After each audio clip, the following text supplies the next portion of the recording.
El impacto que tienen los problemas en nuestras cuerdas vocales, incluso perder la voz, vamos a verlo.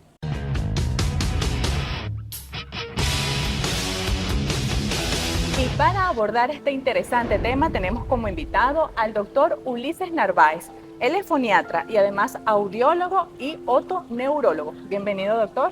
Muchas gracias por la invitación. Vamos a ver si hablamos un poquito hoy de la voz. Así es, un tema muy interesante, doctor, porque entendemos que hay varias patologías, pero vamos a enfocarnos en lo que es la disfonía. ¿Qué es la disfonía y qué la causa? Sí, tenemos que partir para ese concepto de lo que es la voz normal, ¿verdad? La voz normal es un sonido que producimos nosotros los seres humanos nada más. Solo la especie humana tiene voz. Y como sonido, pues tiene unas cualidades. Lo produce la laringe por el aire que sale de los pulmones y tiene un tono, un timbre y una intensidad. La disfonía es cuando cualquiera de esas tres cualidades de la voz está alterada. Bien sea que el tono se hace más grave, por ejemplo, en la voz femenina, o agudo en la voz masculina, o sea que el hombre habla como una mujer o la mujer habla como hombre. El timbre, que puede ser áspero, carrasposo, sucio, feo, suene mal acústicamente, suene mal, o la intensidad, que el volumen no sea muy fuerte o sea muy bajito. ¿Okay? Entonces, cuando cualquiera de esas tres cualidades está alterada, es lo que se llama disfonía. La afonía, para diferenciarla, es la pérdida total de la voz. Entonces tenemos disfonía, es alteración de las cualidades de la voz, y la afonía es la pérdida o ausencia de la voz. Doctor, ¿y qué la causa? Las causas de disfonía son múltiples. Tenemos que ubicarnos en los diferentes niveles que forman la fonación. O sea, para nosotros producir la voz necesitamos tener una laringe que funcione adecuadamente, pero no solo eso, tiene que funcionar bien nuestro aparato respiratorio, tiene que funcionar muy bien nuestras cavidades de resonancia que están en la cabeza.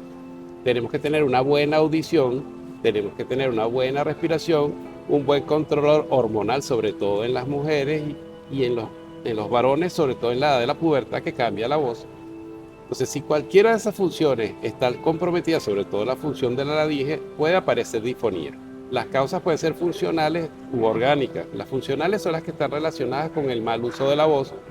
Generalmente son profesionales de la voz, cantantes, docentes, locutores, que utilizan la voz en su día a día y al no tener técnicas correctas, al no saber utilizar la voz como debe ser, pues se esfuerzan demasiado, hablan muy alto o en sitios muy ruidosos y terminan lesionando las cuerdas vocales. Las causas orgánicas ya son lesiones específicas de la laringe, donde tenemos los nódulos vocales, que también son muy frecuentes en los profesionales de la voz, los pólipos, los quistes, la disfonía espasmódica, que es una voz temblorosa que está asociada a problemas neurológicos o emocionales.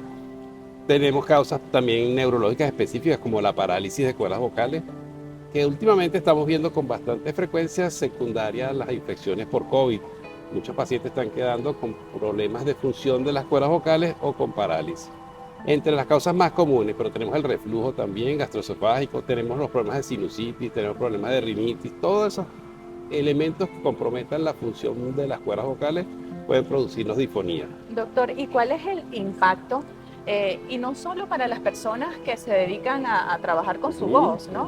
Sino que, oye, que es una herramienta fundamental para comunicarnos, pero al no poderlo hacer, usted me está hablando de algunas patologías, ¿no? Que son crónicas.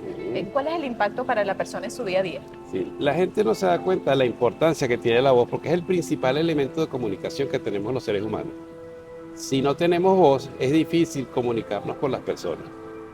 No solo los profesionales de la voz, lo que pasa es que damos por entendido que nuestra voz es parte de nuestra vida y de nuestro funcionamiento corporal y no le hacemos caso y muchas veces no la cuidamos.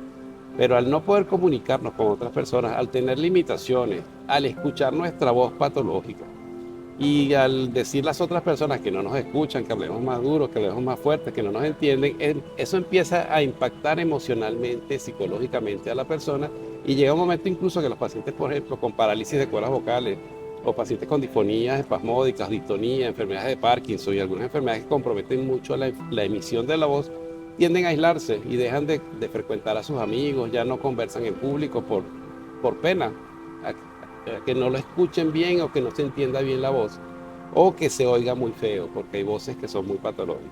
Entonces, psicológicamente hay que manejar a ese paciente, porque hay que darle técnicas para que mejore su fonación y además técnicas para que mejore la autoestima y el control sobre su voz.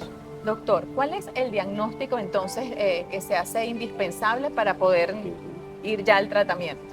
Bueno, es importantísimo que el paciente que empieza a tener problemas con su voz, sobre todo cuando la patología, la disfonía tiene más de 2 semanas de aparición, porque podemos tener un cuadro catarral que nos produce disfonía y eso estaría como dentro de lo esperado por el problema gripal.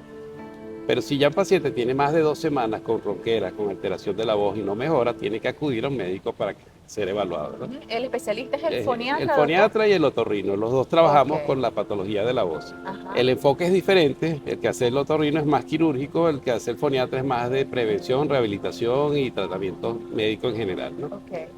Trabajamos en equipo siempre, ¿verdad? El diagnóstico hay que hacerlo entonces a través de un estudio que se llama videolaringoscopia, que se hace colocando un endoscopio rígido a través de la boca y visualizamos en un monitor las cuerdas vocales en funcionamiento. Los foniatras también utilizamos nasofibroscopio, que se utiliza un endoscopio flexible que se mete por la nariz y llega hasta la laringe.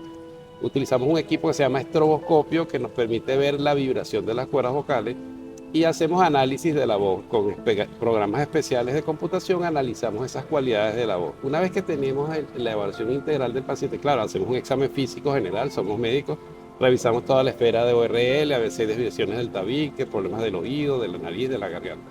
Una vez que tenemos ese diagnóstico ya podemos dilucidar cuál es la causa del problema y podemos establecer el tratamiento, bien sea rehabilitación, bien sea tratamiento médico o quirúrgico en el caso que se requiera. Ahora, todo paciente que sea profesional o no de la voz, pero que empiece a tener problemas de su voz con el habla común, tiene que tomar en cuenta ciertas señales. Por ejemplo, si tiene carraspera cada vez que habla, si tiene muchas secreciones cuando habla, si pierde la voz súbitamente o en forma intermitente, o sea que habla bien ahorita y se levanta y dentro de un rato no tiene voz, o que se levanta sin voz y en el transcurso del día empieza a aparecer su voz, son señales de alerta, sobre todo si hay factores de riesgo, cigarrillo, alcohol. Estos son factores de riesgo muy importantes porque el paciente que tiene esos dos factores generalmente está más expuesto o más predispuesto a tener patologías malignas como cáncer de laringe o de amígdalas o de lengua. ¿Okay? Entonces tienen que estar muy atentos a esas señales. Si después de hablar mucho tiempo sentimos fatiga, cansancio, tenemos problemas incluso para mantener el tono, si somos cantantes o locutores, si se nos quiebra la voz persistentemente o tenemos temblor al hablar, también tenemos que estar pendientes que pueda estar sucediendo. Y sobre todo si ese temblor se acompaña de problemas para tragar. Las patologías de la deglución y de la voz están muy asociadas. Entonces hay pacientes que tienen disfonía y también cuando toman agua se ahogan. Entonces hay que revisar porque pudiera ser una causa neurológica. Doctor, este espacio se llama el Dato 058 y precisamente voy a aprovechar su presencia para dar esos tips y esos datos para nuestros usuarios para cuidar nuestra voz y nuestras cuerdas vocales. Exacto. Principal, el reposo, descansar. La persona tiene, sobre todo los profesionales de la voz, deben dormir su tiempo correcto, sus 8 horas del día, mínimo 7 horas, porque la laringe responde al reposo y a la actividad física. La hidratación, la persona que es profesional de la voz o que utiliza su voz en actividades diarias, de manera profesional debe mantener una hidratación completa, o sea, tener agua siempre a disposición y estar tomando por lo menos cada media hora, cada hora agua para mantener lubricadas las cuerdas vocales. Evitar la respiración oral. Hay personas que hablan y respiran a la vez, entonces el aire tiene que entrar por la nariz porque la nariz es quien calienta, humedece y lubrica las cuerdas vocales.